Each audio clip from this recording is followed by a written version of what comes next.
Next, from Springfield, J.B. Pritzker, the Democratic candidate for governor, is introduced by his running mate, Representative Juliana Stratton. We hear Mr. Pritzker give his stump speech to Democrats attending Democrats Day from around the state. And then we go to a press conference in which Mr. Pritzker and Representative Stratton take questions from reporters. This runs about 45 minutes.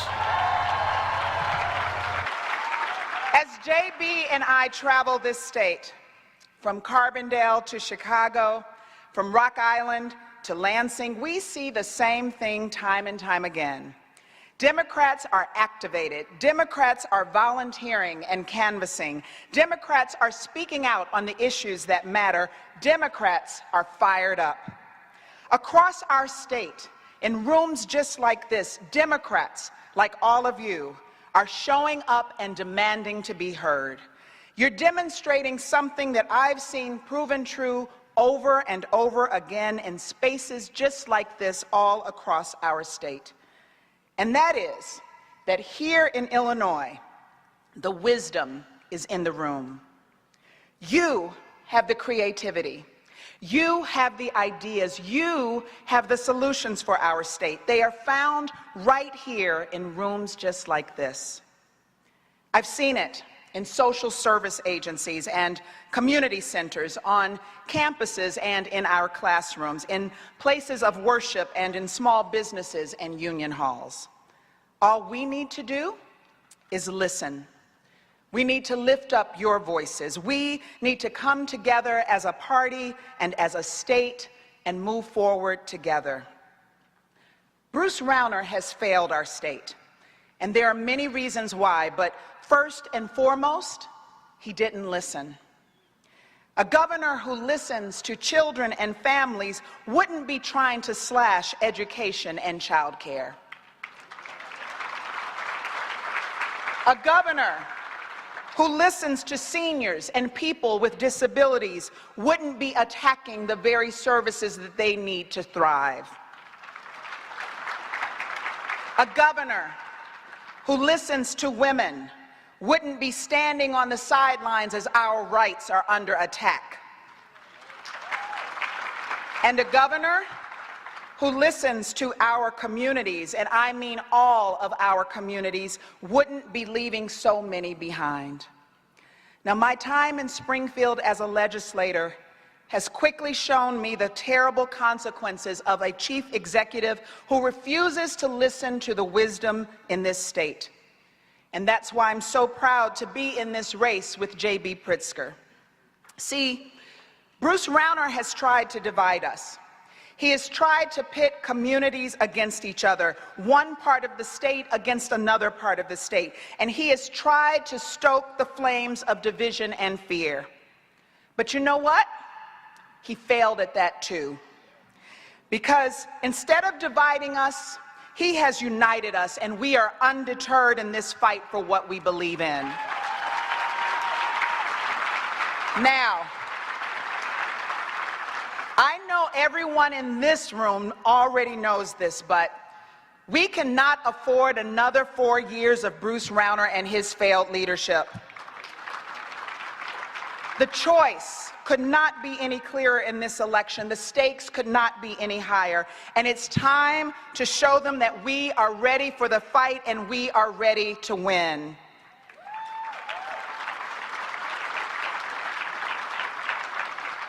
But you need to know that that's not all that this election is about. We absolutely have to defeat Bruce Rauner, but this election is about more than just Bruce Rauner. This election is about who we are. It is about who we are as Democrats. It is about the things that we value, the things that we will fight for, the things that we care about as Democrats. And do you know what we care about as Democrats? We care about people. We care about people. That's what we care about. Democrats care about hardworking families, fighting to make sure that they do not have to worry about putting food on the table. Democrats care about children, creating quality schools that offer opportunity no matter where a child grows up or the color of his or her skin. And we care about every single one of those children being able to live free from the threat of gun violence.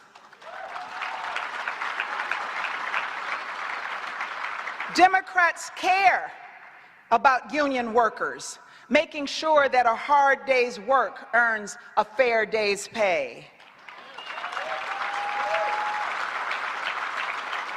Democrats care about women, guaranteeing we make our own health care choices and striving to close a pay gap that has gone on for far too long. Democrats care about seniors and giving everyone from every walk of life affordable, quality health care. Democrats, we care about our LGBTQ community, that their civil rights are protected and that they would live free from discrimination of any kind.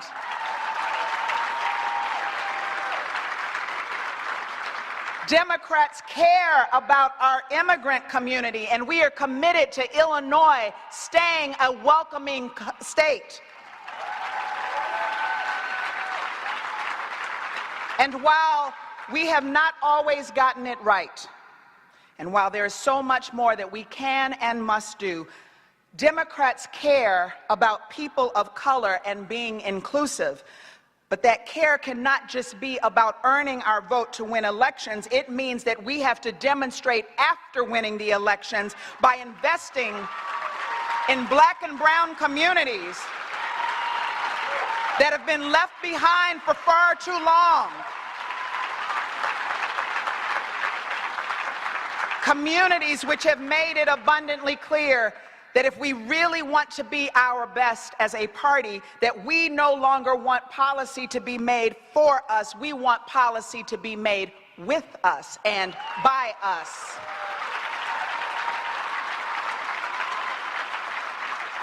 Democrats, we care about making sure that everyone is lifted up and that every community can thrive. That's who we are as Democrats. That's what's on the ballot on November 6th. Yes, we need to beat Bruce Rauner, and we will. But let us never forget the values that define us. So with everything that is at stake, with our values on the line, it's time to do what we do best. Make phone calls, knock on doors, pound the pavement, get your friends and your families and your neighbors to the polls. We Democrats build from the grassroots, and we can only do this together. Together with our collective voice, with our collective power, with our collective wisdom, we are going to fight for the progressive issues and values that we Democrats believe in, and we are going to make them the law of the land.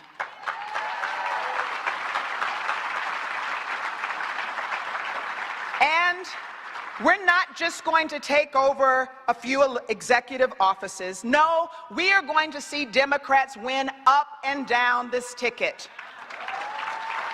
We are going to win in every corner of Illinois. And we're going to elect J.B. Pritzker as our next governor.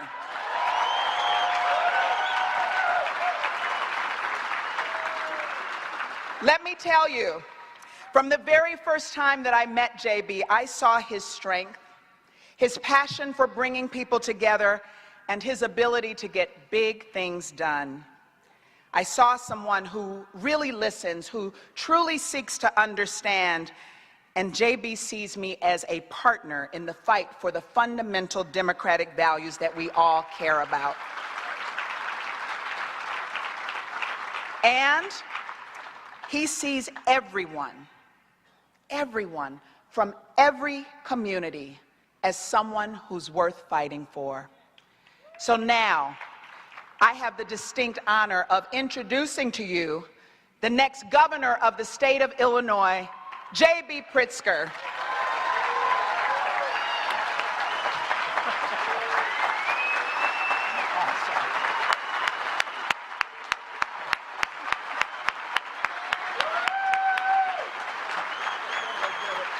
Thank you.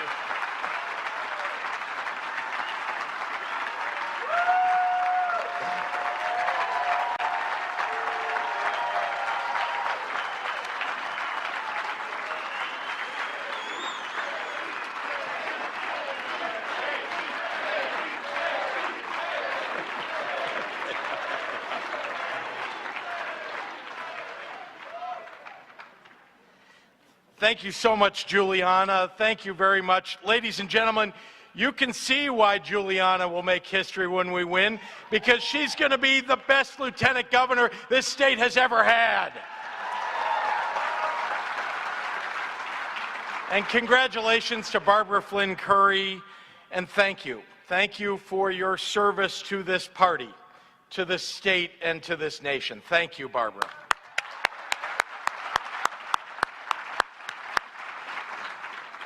Are there any fired up Democrats in this room?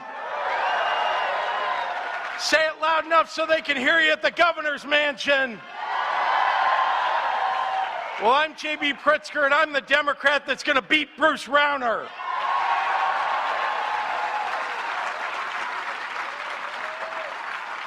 Juliana and I have been crisscrossing this state, working to elect Democrats up and down the ticket, like Nikita Richards, who will become the first African-American county clerk of McLean County.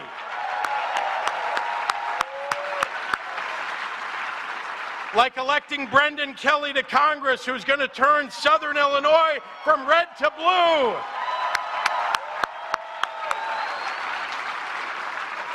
Like electing Karina Villa, who will win her state house race and help turn DuPage into BluePage.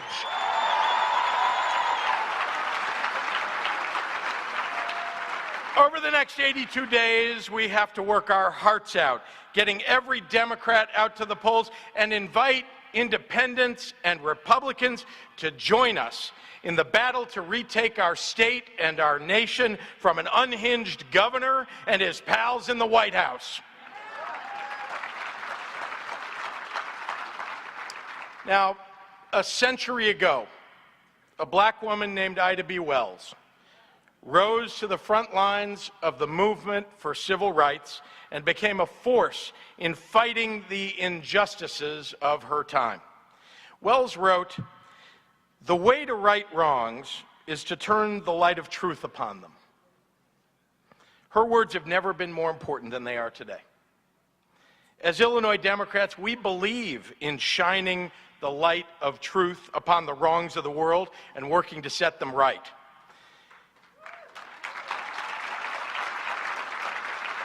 It's wrong when the quality of a child's education is determined by the income level of their parents. It's wrong when seniors must choose between paying for their medication or putting food on the table. It's wrong when your child can't go to college without getting saddled with debt for the rest of their lives. It's wrong when veterans who've served our country die because of a governor's fatal mismanagement of their veterans' home. And when other veterans are shut out of the care that they were promised, when seniors can't afford to grow old in their own homes, when teachers who educate our kids can't make enough money to raise their own.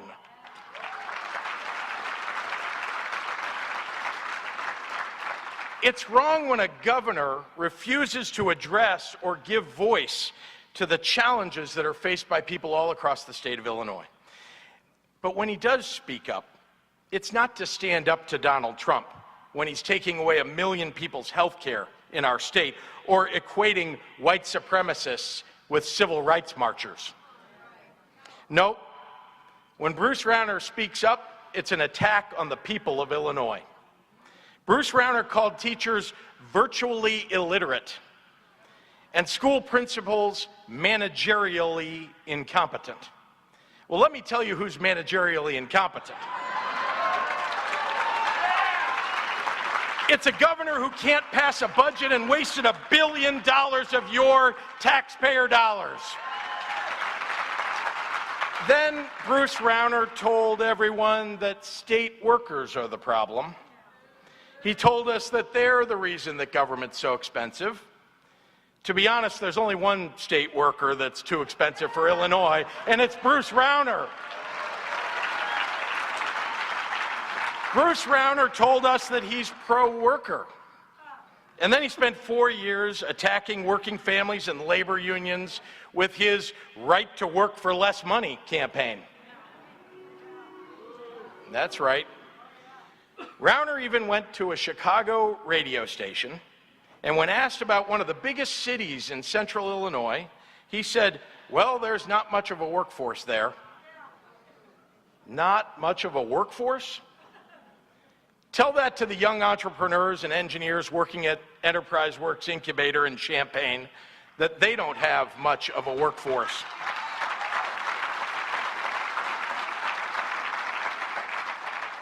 Tell that to Karina, a science teacher right here in Springfield, who sometimes has to reach into her own pocket to buy school supplies for kids who can't afford them, and worries because her school isn't providing the tools that kids need to stay current with all the technological advances. Tell that to Emily, a union construction worker in Waterloo. She's raising 2 kids on her own and paying 1/3 of her salary for childcare. She's doing it because she wants to make a better future for her children.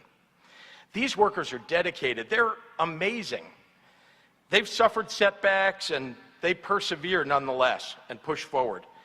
That's Illinois' workforce. Don't tell me we don't have much of a workforce.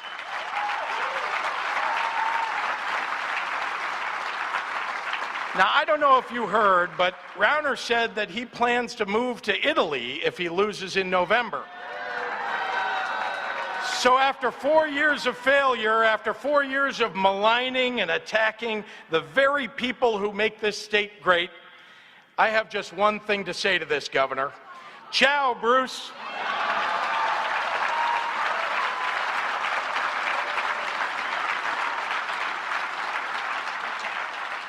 Illinois is ready to turn the page. Now, make no mistake, we have some real challenges to overcome. But Democrats will confront these challenges unafraid and head on. We know that the promise of Illinois outweighs the problems of Illinois. But we Democrats also know that we have to fight to put Springfield back on the side of working families. So what are we fighting for? We're fighting to make health care universal because health care is a right, not a privilege. We're fighting for the men and women of organized labor who built the middle class. We're fighting to give working families the support that they need with child care assistance and home care for their elderly parents. We're fighting to make sure that every young person who wants to go to college doesn't drown in debt to earn a degree. And for the kids who choose not to go to college, and this is important, we need to bring back vocational training and career technical education into our high schools.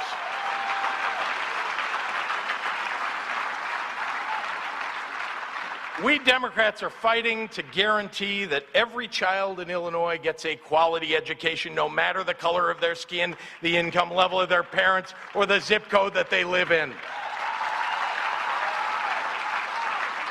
We're fighting to rebuild our highways and our bridges and our waterways and our farm-to-market roads and high-speed internet everywhere in Illinois, because we're the supply chain capital of this nation and the agricultural leader in the world. We're fighting for equal pay for equal work and to protect women's health and reproductive rights.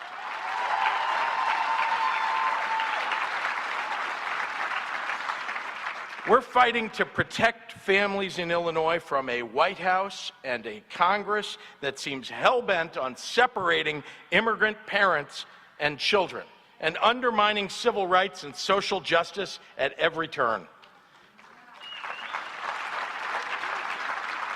Thank God for a state of Illinois that protected a 10-year-old boy named Nicholas Pritzker, a refugee who would have been killed if he had stayed in his home country.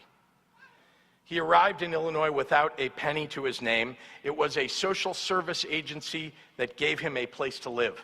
It was a public school that gave him a good education and the opportunity to learn English, and a public university that allowed him to pursue a higher education. It is not lost on me that I would not be here today were it not for the goodness of the people of the state of Illinois.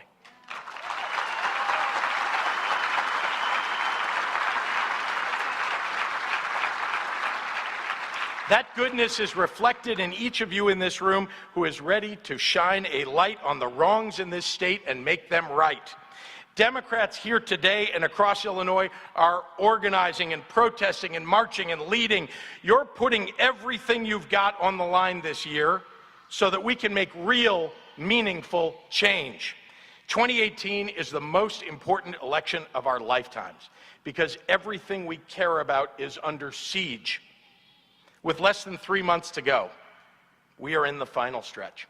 It is time to pound the pavement in all 102 counties of this state, and I mean all of them. Now, there are pundits who say that we can't compete in places like Grundy County, or in places like Schuyler County, or in Johnson County. They say they're just too Republican. We can't compete there. The pundits are wrong. I say not only are we going to compete, but we're going to turn them blue. We're going to turn counties across this state blue. We're going to elect Democrats up and down the ticket. This is the most important election of our lifetime, so I have just one question for all of you. Are you ready for the fight? Yeah! Democrats, are you ready for the fight? Let's go get them, everybody. Thank you very much. United we stand. Saw just how energetic Democrats are across the state of Illinois. And I thought the mayor gave a great speech, and it's been a terrific morning. Happy to take any of your questions. JB, I didn't hear anything about progressive tax. Where was that during any of, I mean, you didn't address it, none of the other speakers addressed it. It seemed to be all buzz a couple of months ago. Well, gosh, I'm up on TV with it. I mean, I've talked about it virtually everywhere that I go. This is about a fair tax, making our tax system much more fair so that we can pay for our schools, balance our budget, ask people who are wealthiest in this state to step up to the plate and give the vast majority of taxpayers in the state of Illinois a tax break. What are the rates you're talking about?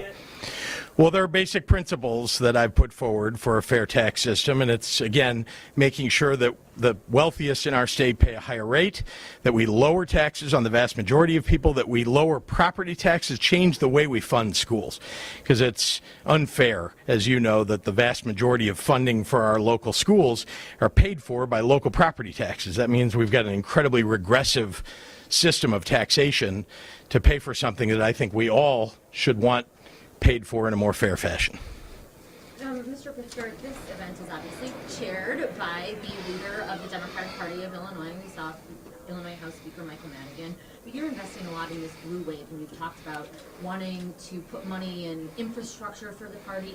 What does that look like? How does the Democratic Party, if you're governor and with all of this money, differ from Madigan's party?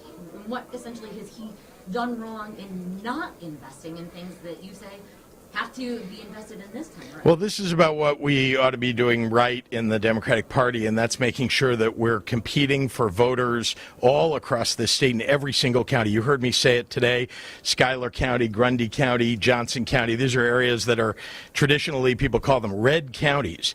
But, you know, there are thousands of Democratic voters in those counties and in all the counties across the state, not just Cook County. And so building up an infrastructure for a party means that we're helping candidates that running for local offices, that we're making sure we've got offices for the county Democratic parties across the state, that they're knocking on doors, gathering volunteers to knock on doors and phone bank.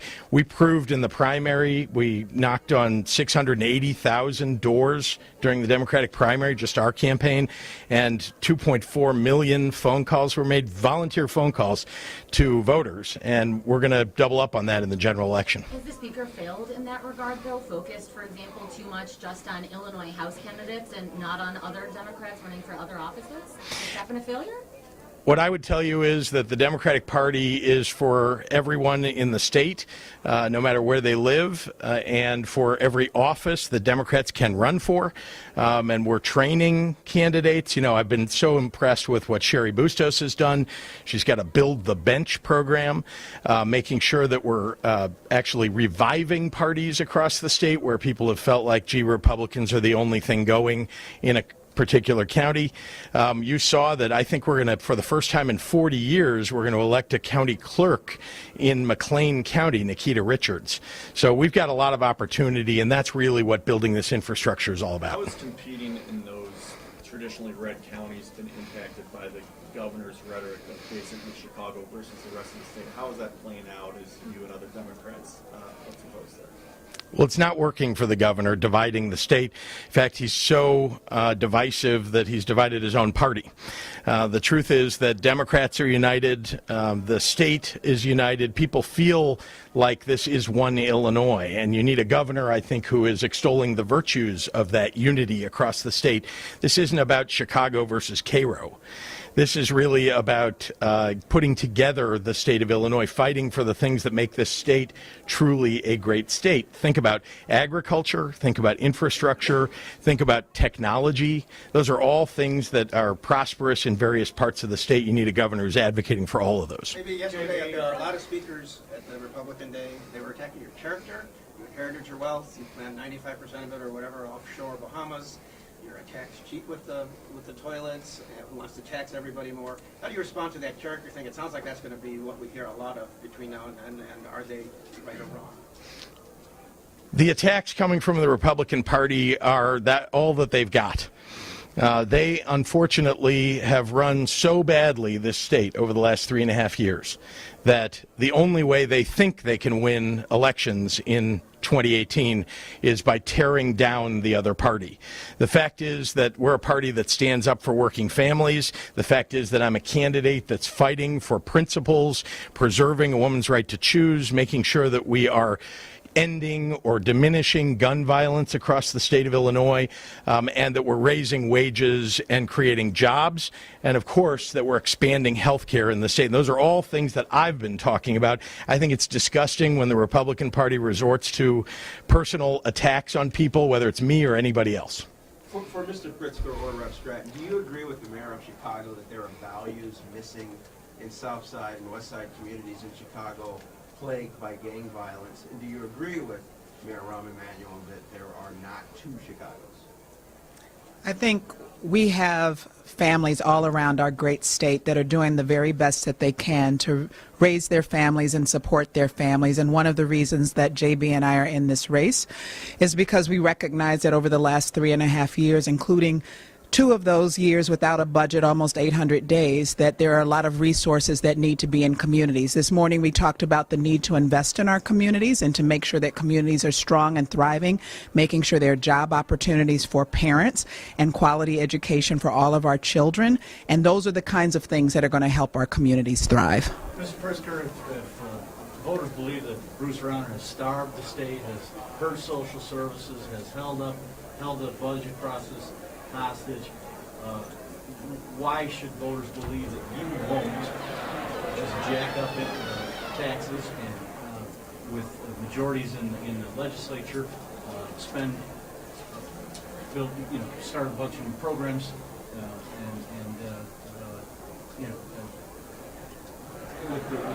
new taxes, new programs? Well, let me begin by saying I think my history of standing up for working families, of getting big things done, is a demonstration of the kind of governor that I'll be.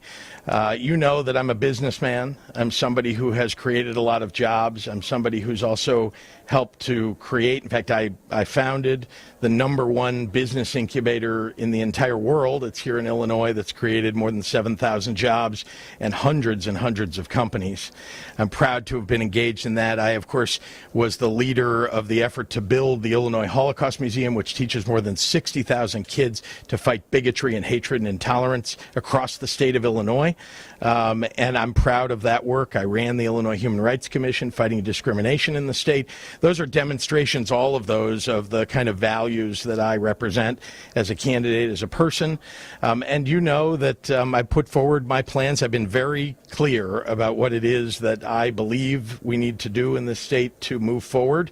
But I think people should recognize that my history of job creation, my history of trying to lift up families by expanding the economy is something that, apparently Governor Rauner doesn't know much about. He hasn't done much of it in his own history, and so he's just on the attack. He hasn't actually read up or paid any attention to what I've actually accomplished. JB, when you all put together a budget, spending on programs, you're going to just to follow up, financial discipline, because many people have said Governor Rauner about new programs, spending.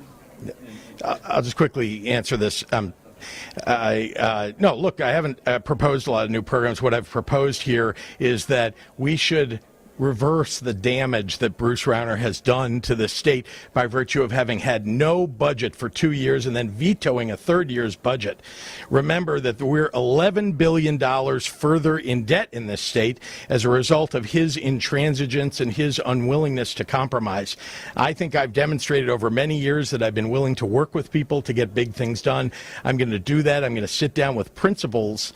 We're going to sit down and we're going to get a budget passed. I'm not leaving the room until we get a budget in this state to make sure that we're standing up for those principles. Yes, sir. On the subject of the budget, which is a good transition, even the Republicans in the House say the governor's budget has never been balanced, while the governor claims it is, that there have been a lot of phony baloney.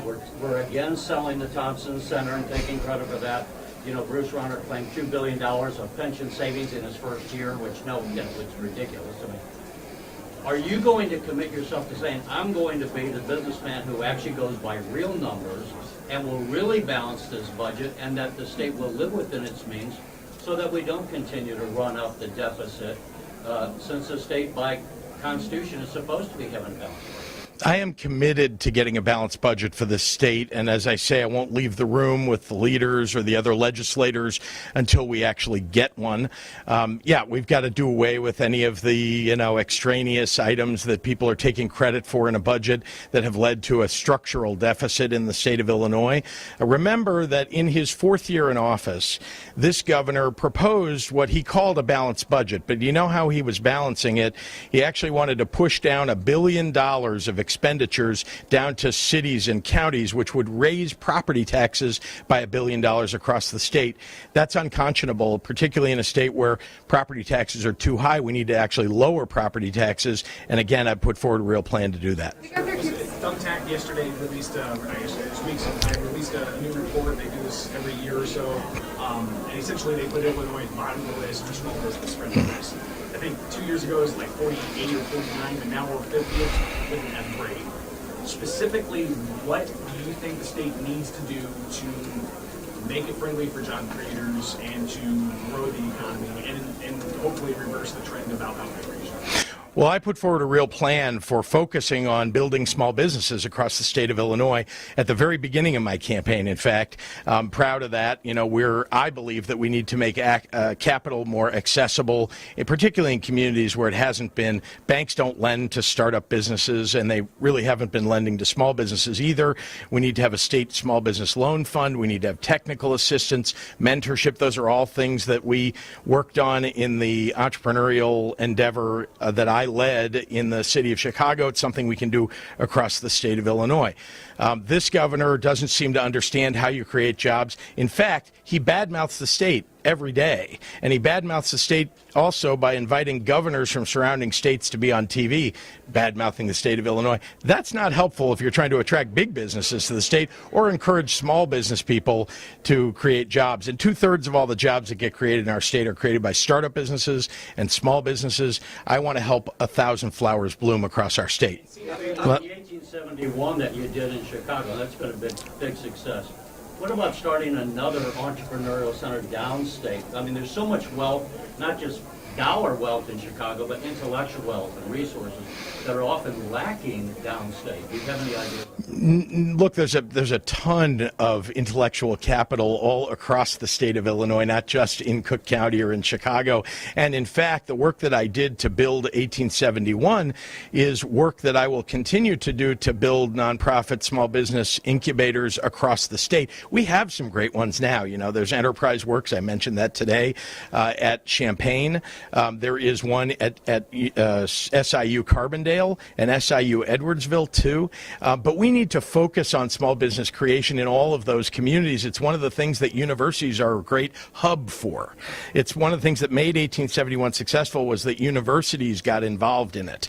So we can do that. I mean, think about our university system across the state, you know, whether it's in Macomb or Edwardsville or in Carbondale. We have the opportunity to create jobs all across the state of Illinois. I have a great belief in southern and central Illinois and the ability of folks who have the creativity and entrepreneurial drive to create new businesses. Remember, the big businesses, many of them that we have here in the state of Illinois, were founded here as small businesses and startup businesses once upon a time.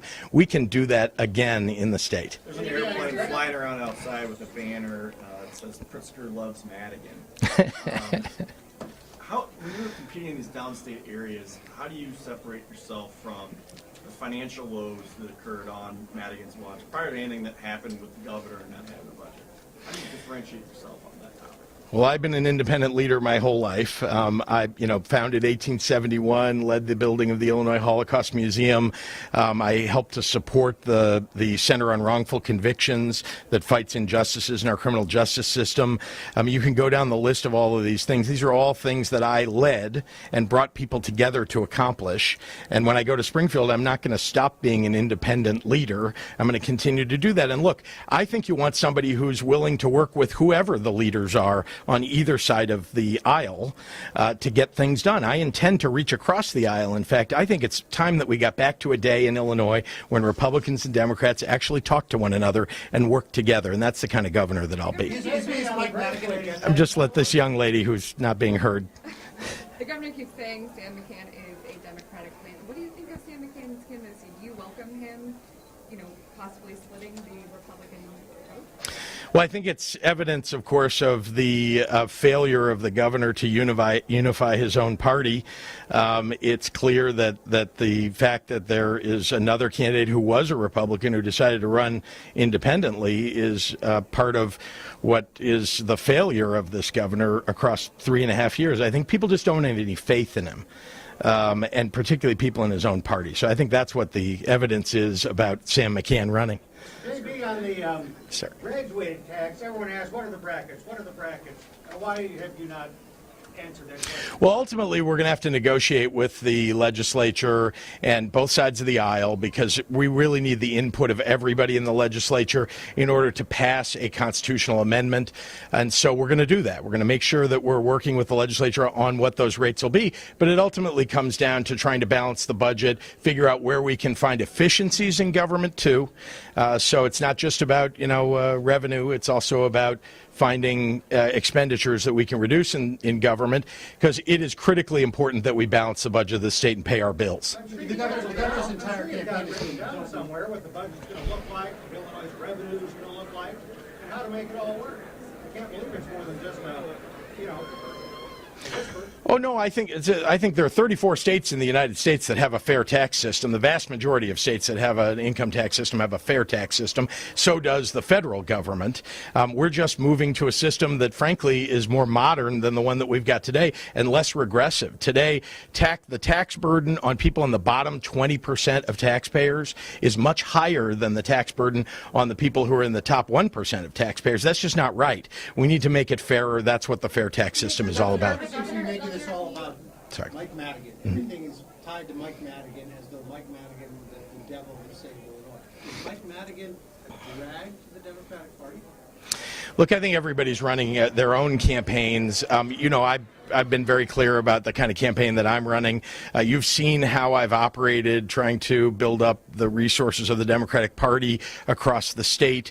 And I'm very proud of the fact that this campaign has been one about not just electing a governor and a lieutenant governor, but also electing people at county races and state rep and state senate races and all up and down the ticket. To be fair, you really didn't answer the question. And so you were trying to distance yourself from Mike Madigan as Rauner tries to tie you to him. No, as I say, I mean, look, once you get elected, you got to work with whoever the Speaker of the House is, no matter which party they belong to. You don't get to choose when you're governor of a state. So I'm going to go sit down with the President of the Senate, the Speaker of the House, the leaders of the various committees in the House and the Senate when we need to pass legislation, and there's an awful lot that we need to do. But again, I come with my own ideas, my own independent leadership, and I'm going to make sure that we're pressing those issues when I get to Springfield. Should Democratic members of the Illinois House vote for Mike Madigan as Speaker? It's up to them. I'm not going to have any influence on what they do. Yesterday, the governor of New York and President Trump got into a Twitter beef over his words saying that America was never great in the first place. He's getting a lot of heat for that. Do you think that rhetoric goes too far, or do you have the same type of criticism as far as our history goes here? Well, I like what the mayor of South Bend said today. You know, I really believe that this is a great country. And I told you a little bit during my speech about our own history, my own family's history of being accepted into this country as refugees and being given the opportunity to have a place to live and to go to a public school and to get ahead, penniless. Is where my family started, and the American dream, you know, we've got to fight for. We've got to make sure it's available for everybody in this country. I think that's a critically important principle that we've got to uphold, and that is what makes America a terrific and amazing country to be in. It's that opportunity is given to people if they're willing to work hard and play by the rules. Last question. You're here to promote the blue wave, and you've spent millions of dollars, obviously, in your campaign. So what kind of a message does that send for the future of the party that you might have to spend millions and millions and millions in each thing? Oh, I think that the message here is that Democrats have the right ideas and that we just need to let people know what those ideas are, and that knocking on doors, which is what I was doing when I was a little kid with my mother, and I've been doing it virtually every election cycle that I can, or making phone calls as a phone banker for candidates. That is how we win as Democrats. You know, we don't win typically by running television ads or, you know, the way that Republicans do by spending all that money. It's unfortunate that Bruce Rauner has come into this race. He began his race by writing literally a $50 million check and then collecting a $20 million check from the wealthiest man in Illinois. And we've got to defeat that. We've got to get campaign finance reform. I just think we've got to get back to a day when people can run for office with the ideas, because I think that Democrats have the right ideas. All right. Thank you, everyone. Thank you. What's your fair food that you're going to get first? What do you mean? You're not going to get any. You're going to Right fair, now? right? Oh, yeah. What's your first one? You know, Hard dog, what? I don't even want to admit it. Mine's a- I've had a few, let's just say that. Hey, that's not a fair question.